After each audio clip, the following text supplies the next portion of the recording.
Bismillahirrahmanirrahim. Assalamualaikum warahmatullahi wabarakatuh. Alhamdulillahirrabbilalamin. Salatu wassalamu ala asyrafil anbiya'i wal mursalin Sayyidina wa maulana Muhammadin wa ala alihi wa sahbihi ajmain. Teman-teman sekalian yang soleh dan solehah, gimana kabar kalian di rumah hari ini? Pasti lagi rebahan ya. Pokoknya teman-teman sekalian, buat kalian yang dengerin sambil rebahan, nonton sambil santai, silahkan aja ambil posisi terenak, ambil posisi tersantai, supaya kita bisa maksimal dalam mendengarkan apa yang mau Kak Haris sampaikan.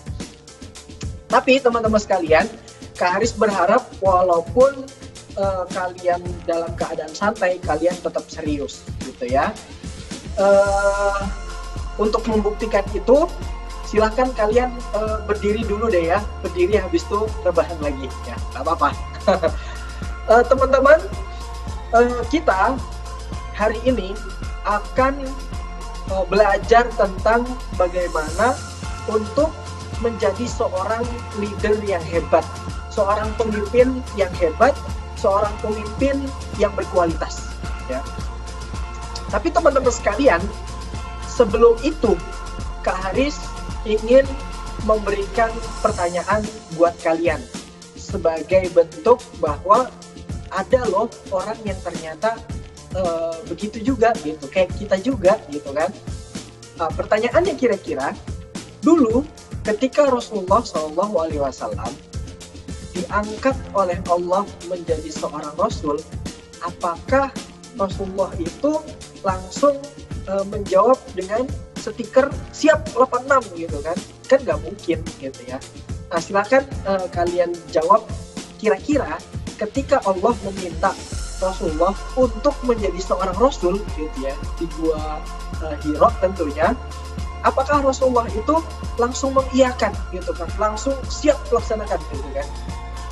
Nah, silakan teman-teman sekalian, kalian boleh searching, kalian boleh cari apa jawabannya. Teman-teman sekalian, ternyata ketika Rasulullah SAW diangkat oleh Allah menjadi seorang Rasul, itu bukan tanpa sebab gitu ya. Dan ketika itu Rasulullah nggak langsung siap, ya Allah saya siap gitu kan, enggak.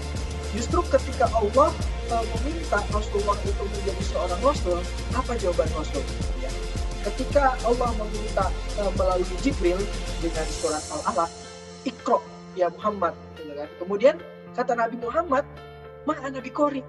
Aku nggak bisa membaca gitu. Ya, nggak bisa baca, nggak bisa menulis. Makanya teman-teman sekalian, sikap kepemimpinan itu tidak tumbuh begitu saja ya. Sikap kepemimpinan tidak tumbuh begitu saja, tapi ia muncul dari sifat atau karakter yang baik.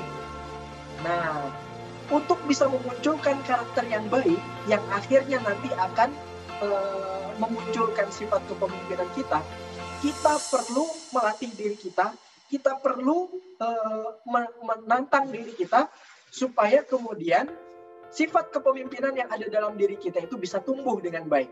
Ya, sama ketika teman-teman sekalian, Rasulullah SAW itu ketika diangkat menjadi seorang Rasul, beliau itu memang sudah punya bekal, beliau itu memang sudah punya kemampuan.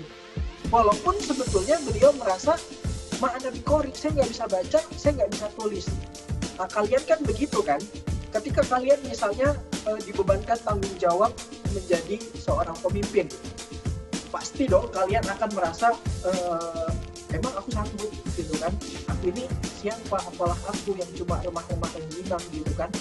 Nah, kalian kebanyakan pasti akan merasa begitu. Dan celakanya kalau kalian sudah overthinking, ini kayaknya terlalu berat deh buat aku, kayaknya aku nggak bisa deh ngelewatin ini gitu kan, kayaknya aku bakal stres deh gitu. Atau kalian insecure gitu, aku mampu nggak ya gitu kan, aku ini kayaknya orangnya biasa banget gitu, untuk tugas-tugas yang begitu kayaknya aku ini nggak cocok gitu. Nah, teman-teman sekalian, belajar dari Nabi Muhammad bahwa sikap kepemimpinan tidak tumbuh begitu saja, tapi ia muncul dari kebiasaan yang baik. Sebelum nanti kita belajar dari Nabi Muhammad tentang bagaimana menjadi pemimpin yang baik, Kak Haris ingin kita tahu dulu tantangan apa yang harus kita hadapi ketika kita ingin menjadi pemimpin yang baik. Ya. Seperti tadi Rasulullah misalnya, ketika diminta oleh Allah menjadi seorang Rasul, Nabi Muhammad ini paham bahwa tantangan untuk menjadi seorang Rasul itu besar. Tantangan untuk menjadi seorang Nabi itu berat. Nah, maka ketika kalian ingin menjadi seorang pemimpin, kalian harus tahu dulu apa yang akan kalian hadapi, tantangan-tantangan yang kalian akan hadapi, tantangan yang akan merintangi proses kalian menjadi seorang pemimpin yang baik. Yang pertama, teman-teman sekalian, bagaimana kita bisa membaur dengan banyak orang. Ya, good attitude. Jadi karakter kita, apakah kita bisa membaur dengan banyak orang? Kalian kalau ingin menjadi pemimpin harus bisa memimpin banyak orang. Kalau nggak bisa memimpin banyak orang, ya udah kalian jadi pemimpin diri sendiri deh, gitu ya. Dan itu udah biasa banget. Gitu.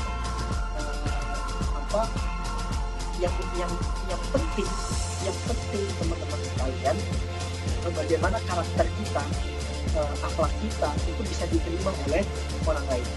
Coba kita ingat-ingat ketika misalnya Rasulullah SAW sebelum diangkat menjadi seorang Rasul, ketika ada peristiwa peletakan pertama batu hitam atau Hajar Aswad di Ka'bah, ya. Dan ketika orang lain berselisih, berbeda pendapat tentang siapa yang berhak, gitu ya, justru Rasulullah bisa diterima oleh banyak orang. Apa yang Rasulullah berikan solusinya? Rasulullah melepaskan sorbannya, kemudian meminta kepada seluruh perwakilan kabilah untuk memegang di sisi-sisinya. Akhirnya ada solusi yang adil dan bijak untuk bisa diterima oleh berbagai kabilah. Nah, karakter kita itu juga harus bisa seperti itu, teman-teman sekalian. Dengan tongkrongan kafe A kita bisa diterima. Kalau kalian nongkrong sama anak-anak FF, kalian bisa diterima sama anak-anak FF, gitu ya. Kalau kalian nongkrong dengan anak-anak PUBG, kalian juga bisa diterima sama anak-anak PUBG, gitu. Kalau kalian nongkrong di RT sebelah, kalian juga bisa diterima sama anak-anak RT sebelah, gitu kan. Sama anak-anak tetangga, kalian bisa enjoy, kalian bisa diterima lah, intinya gitu. Berikutnya, teman-teman sekalian, tantangan menjadi pemimpin itu bagaimana menjadi pendengar yang baik. Menjadi pendengar yang baik. Good listening. Jadi, seringkali teman-teman sekalian, kita itu ingin didengar tapi nggak ingin mendengar. Ya. Kita pengen dihargai tapi sulit menghargai. Sekarang coba kita berpikir sebaliknya. Kalau kita ingin dihargai, maka kita menghargai. Kalau kita ingin didengar, maka kita harus menjadi pendengar. Tapi itu tantangan, teman-teman sekalian, karena seringnya di usia-usia kalian yang masih SMP itu pengen banget didengar, tidak mau mendengar. Ya. Berikutnya, bagaimana menjadi seorang teladan? Teladan itu apa sih? Jadi teladan itu dicontoh, teladan itu jadi inspirasi buat orang lain. Nah, gak setiap orang akan bisa menjadi contoh buat orang lain. Termasuk mungkin di antara kalian ada juga yang kesulitan menjadi contoh, minimal buat adik-adiknya deh. Ya. Kalau ada yang jadi kakak di rumah, ya udah contoh buat adik-adiknya di rumah, gitu kan. Jangan sampai ketika kita menjadi seorang, ketika kita kemudian ingin menjadi pemimpin, kemudian kita berlatih menjadi contoh buat orang lain, ternyata contoh yang kita berikan itu adalah contoh-contoh yang buruk.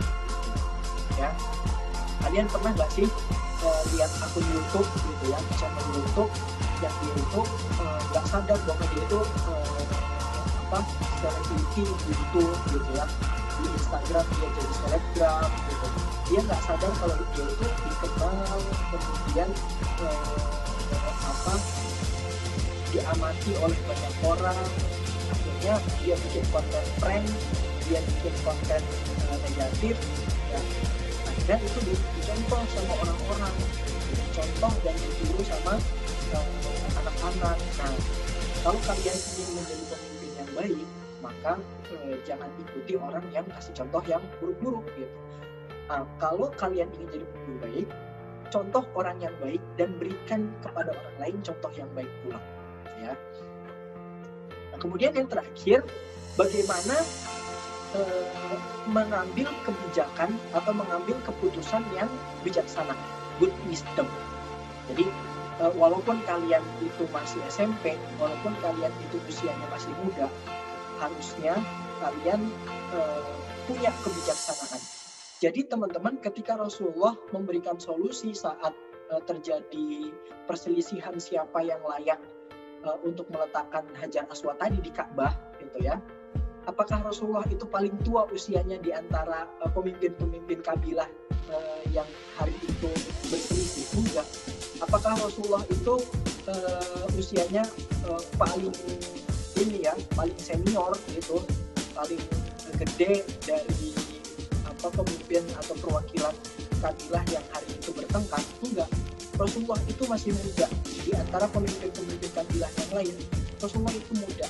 Jadi Kak Haris optimis, walaupun usia kalian itu muda, walaupun kalian itu masih unyu-unyu, walaupun kalian itu masih imut-imut, tapi kalian punya potensi bijaksana, kalian punya potensi kepemimpinan yang hebat.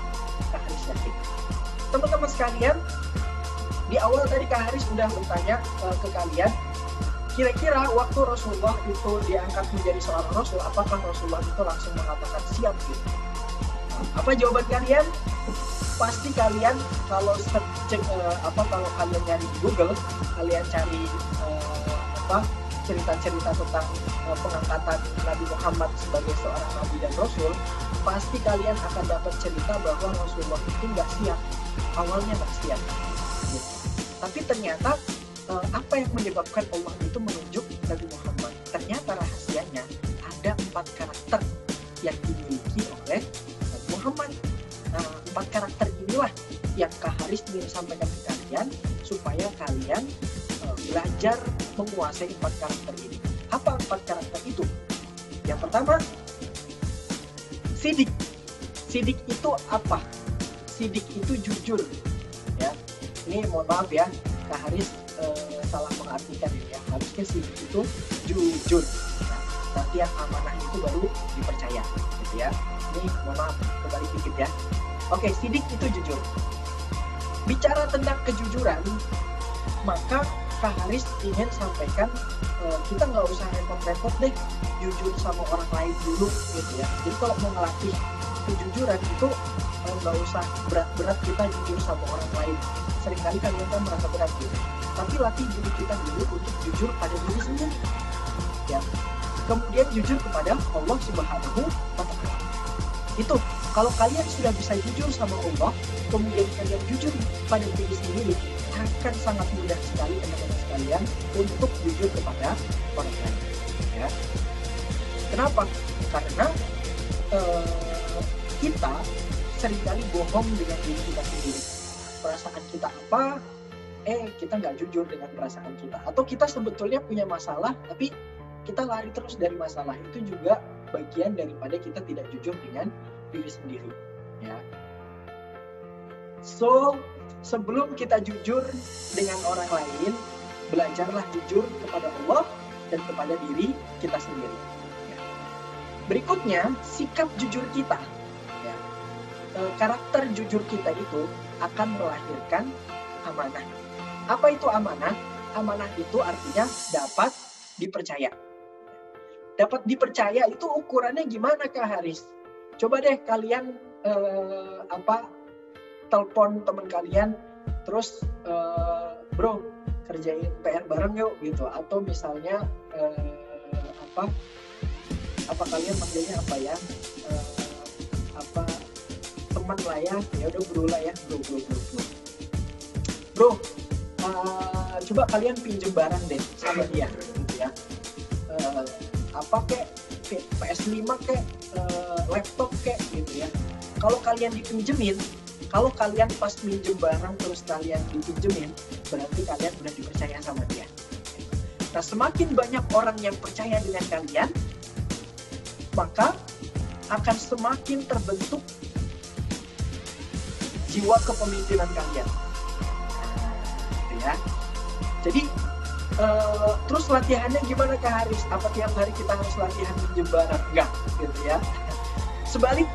Sebaliknya, kalau ada orang yang membutuhkan kita, kalau ada orang yang ingin bantuan kita, kalau ada orang yang ya inilah ya, ada orang yang butuh dengan kita gitu ya, maka kita harus berusaha semaksimal mungkin untuk bisa membantu dia gitu, membuat dia percaya itu dengan membantu dia, walaupun dengan hal-hal yang kecil, walaupun dengan hal-hal yang sepele. Justru kita mulai dari hal-hal yang kecil, kita mulai dari hal-hal yang sepele gitu ya. Amanah. Nah, teman-teman sekalian, bicara tentang amanah, dulu Rasulullah itu ternyata nggak cuma dipercaya sama teman-temannya doang ya, tapi dipercaya juga sama musuh-musuhnya.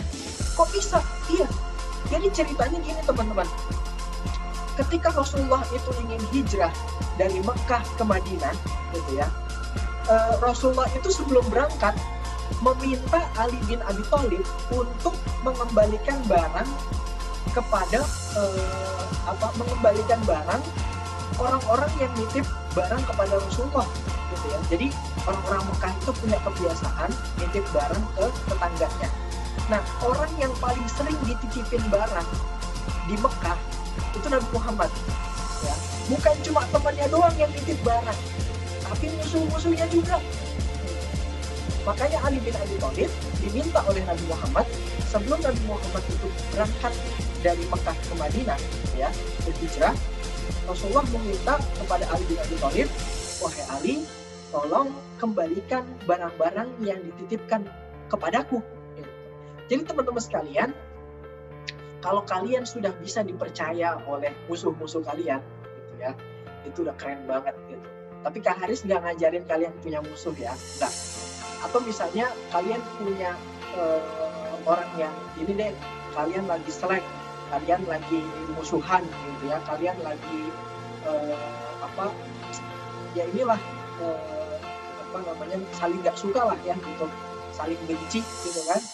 Nah, coba deh kalian mulai ubah gitu ya, mulai ubah cara berpikir kalian, coba didatangi gitu musuh kalian gitu ya, jangan musuh deh, orang yang nggak suka sama kalian gitu, kalian coba datangi gitu, coba kalian datangi, kalian yang mengajukan diri untuk misalnya minta maaf, mengajukan diri untuk ayo bro kita damai aja gitu ya. Itu Kak Haris akui sih, kalau ada orang yang berani kayak gitu keren banget gitu ya, dia pasti sangat bisa dipercaya gitu. Termasuk misalnya teman-teman sekalian, kepercayaan ini ketika guru-guru kalian di sekolah gitu ya, memberikan tugas, memberikan PR, memberikan project ke kalian, maka supaya guru-guru kalian itu percaya dengan kalian, ya udah gitu loh, sebisa mungkin kalian itu mengerjakan. Kalau misalnya kalian tidak mengerjakan, pastikan kalian itu sudah berusaha dulu, Pak Guru, Bu Guru, saya udah berusaha mengerjakan, tapi ternyata saya nggak bisa gitu. Jujur aja gitu. Kak Haris yakin pasti dengan yang seperti itu kalian akan jauh lebih dipercaya oleh guru, bapak dan ibu guru kalian gitu, ya. Berikutnya, sifat fatonah. Fatonah itu apa? Pinter, cerdas. Ya.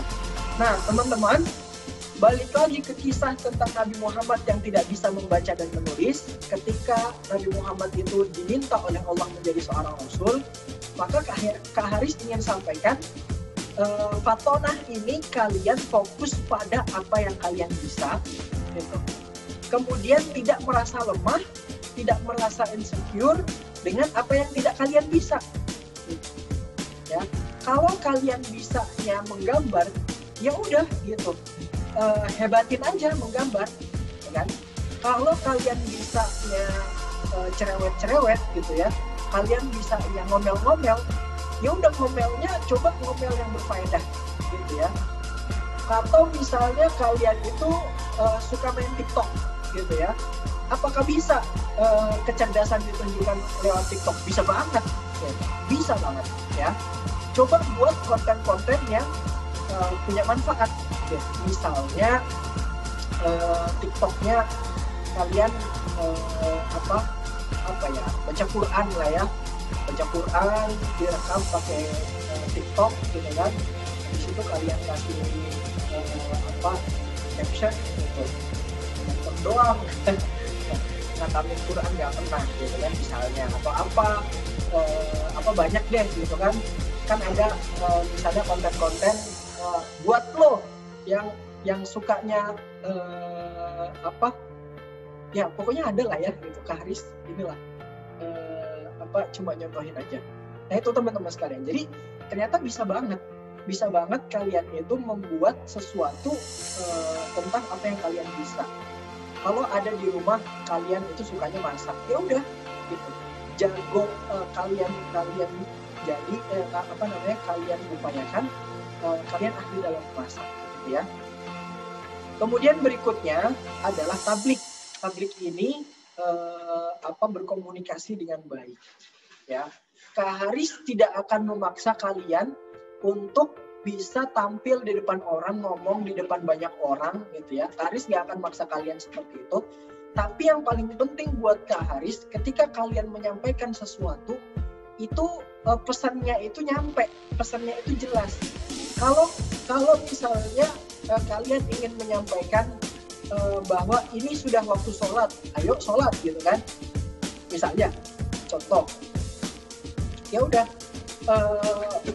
Kalau kalian pengen nyampaikan sholat, ternyata orang pahamnya malah rebahan kan aneh gitu. Berarti ada yang perlu diperbaiki dari komunikasi kalian ya. Jadi coba latih apa pesan yang mau kita sampaikan, kemudian pastikan pesan itu sampai ke orang yang mau kita jadikan sasaran gitu. Nah kalau misalnya kalian mau membuat sesuatu gitu ya, coba latih diri kalian ketika membuat sesuatu itu, pastikan sesuatu itu dipahami oleh orang lain. Nah itu adalah kemampuan komunikasi. Kak Haris, kan Rasul itu kan seorang nabi, terus gimana kita yang manusia biasa? Apa bisa kemudian? Kalau bisa, gimana caranya? How, gitu ya? Gimana caranya? How, gimana caranya? How, gimana caranya? How. Yang pertama, coba latih diri kita untuk lebih percaya diri, ya, berani melakukan banyak hal. Gimana caranya berani melakukan banyak hal? Percaya diri itu kira-kira kalian buat inilah ya, buat target. Saya mau melakukan apa? Mulai dari hal-hal yang mudah, mulai dari hal-hal yang kita bisa lakukan. Kayak kemarin Regina kan nanya tuh ya, Kak gimana tipsnya supaya lebih percaya diri bagi orang-orang yang kenal. Terus Kak Haris minta Kak Regina untuk senyum, karena Kak Regina mukanya agak serem ya. Nah, kira-kira senyum itu gampang nggak? Gampang. Kira-kira duduk kemudian membuka kamera saat pembelajaran kalian, misalnya pembelajaran online gitu ya, kemudian kalian itu menyalakan atau mengaktifkan kamera saat pembelajaran, gampang nggak? Gampang sebetulnya, tapi seringkali teman-teman sekalian hal-hal yang mudah itu tidak kita kerjakan, sehingga hal-hal yang mudah, hal-hal yang sepele karena terlalu banyak tidak kita kerjakan, akhirnya kita akhirnya menutup diri kita untuk jadi tampil lebih percaya diri. Jadi mulai lakukan hal-hal kecil yang kita bisa kerjakan dan mulai dari sekarang. Setelah kemudian kita melakukan hal-hal kecil itu gitu ya, seperti senyumnya Kak Regina gitu kan, atau misalnya kita membuka kamera ketika sedang pembelajaran online itu, contoh-contoh kecil itu kita lakukan berkali-kali, kita lakukan sesering mungkin, kita lakukan berulang-ulang kali sampai kita lupa bahwa dulu kalau kita pembelajaran online pasti matiin kamera gitu ya, matiin kamera gitu kan, atau misalnya kita mukanya serem gitu ya, ternyata senyum itu gampang. Ulangi senyum itu berulang kali, ulangi senyum itu berkali-kali sampai kita lupa dulu muka kita menyerapkan. Gitu. Ya. Jadi lakukan hal yang mudah, hal yang bisa kita kerjakan berkali-kali sampai kemudian kita lupa bahwa dulu kita pernah lebih buruk dari itu. Ya. Nah, seringnya yang jadi masalah itu kita nggak mau mengerjakan hal yang mudah itu. Ya, menjustifikasi duluan bahwa kita ini nggak mampu, bahwa kita ini jelek, bahwa kita ini nggak keren. Justru kita nggak tahu kalau kita itu nggak mengerjakan dulu. Ya. Berikutnya, untuk bisa menjadi pemimpin yang baik, kita harus mau terbuka dengan orang lain. Ya. Bagaimana terbuka dengan orang lain? Tadi kita harus bisa menjaga interaksi kita. Kita harus bisa menjaga karakter kita. Kita harus bisa menjaga kalimat yang kita ucapkan gitu. Jangan sembarangan gitu kan. Jangan samain teman-teman tongkrongan kamu di satu tempat dengan tempat yang lain. Kalian yang biasa nongkrong dengan anak-anak motor, begitu nongkrong dengan anak-anak senja, itu lain gitu kan obrolannya gitu. Makanya kalian harus bisa menyesuaikan itu gitu. Ya, dicoba kalian itu latihan mencari topik, mencari apa sih pembicaraan yang disukai oleh orang lain gitu kan. Nah, coba gitu. Sama kayak kalian misalnya lagi mau minta jajan sama papa sama mama, pasti kalian ngerayu-rayu dulu kan. Pasti kalian cari alasan dulu kan supaya papa mama kalian mau kasih duit gitu. Nah, sama seperti itu juga teman-teman sekalian, ketika kita ingin diterima oleh orang lain, ya harus pandai-pandai ngerayu, harus pandai-pandai cari alasan, harus pandai-pandai berkomunikasi gitu, ya. Nah, cuma Kak Haris ingin kasih penekanan, jangan sampai kita misalnya wah dapat ilmu dari Kak Haris, kalau kita mau diterima oleh orang lain kita harus pintar cari alasan, kita harus pintar ngerayu gitu ya, akhirnya dia rayu sembarangan orang gitu kan, dia rayu semua orang. Nah, ini bahaya ya, jangan ya. Kemudian saling memahami ini penting ya. Kalau kita ingin dipahami, maka pahamin dulu orang lain. Kalau kita ingin mendapatkan pemberian dari orang lain, maka kita harus memberi dulu kepada dia. Gitu. Jangan berharap kita mendapatkan pemberian dari orang lain sebelum kita memberikan sesuatu kepada orang lain. Ya. Berlatih untuk melihat dari sudut pandang orang lain. Ya. Kemudian berikutnya bersikap tegas. Tidak ragu-ragu dalam bersikap dan mengambil keputusan. Ya. Tegas dengan diri sendiri dalam semua hal. Maksudnya gimana? Ketika kalian ingin menjadi pemimpin, maka kalian itu harus membuat diri kalian sendiri teratur. Bagaimana kalian mau mengatur orang kalau kita tidak bisa mengatur diri sendiri? Ya, maka kepada diri sendiri kita juga harus memberikan peraturan. Kita harus juga memberikan ketegasan. Ya, misalnya gini, rata-rata jam tidurnya para pemimpin hebat gitu ya, Yusuf Pak Habibie, kemudian Albert Einstein, Bill Gates gitu ya, kemudian Walter Bazar, itu mereka punya jam tidur yang teratur teman-teman sekalian. Misalnya tidur malam, bangun pagi. Nah itu harus mulai kalian latih. Kalau misalnya kita tidak teratur, kadang-kadang pagi-pagi tidur gitu kan, malam-malam bangun gitu. Kalau bukan untuk keperluan yang penting, sebaiknya kita tidak begadang. Nah itu contoh peraturan misalnya ya. Kalau kalian tidak bisa mengatur jam tidur kalian sendiri misalnya, maka kalian akan kesulitan mengatur orang lain. Kalau misalnya kalian ingin contoh lain ya, kalau tadi jam tidur, kalau ingin menjadi sultan, ingin menjadi kaya, maka kalau ingin kita menjadi kaya raya, kita ingin menjadi sultan, maka usaha kita ini harus besar. Nah kalau kita nggak mau mendorong diri kita sendiri, kalau kita nggak mau menekan diri kita sendiri untuk berusaha lebih keras dari orang lain, berusaha lebih lama dari orang lain, maka kita akan kesulitan menjadi seorang pemimpin. Ya, tegas pada diri sendiri sebelum kita tegas kepada. Kemudian berikutnya adalah bertanggung jawab.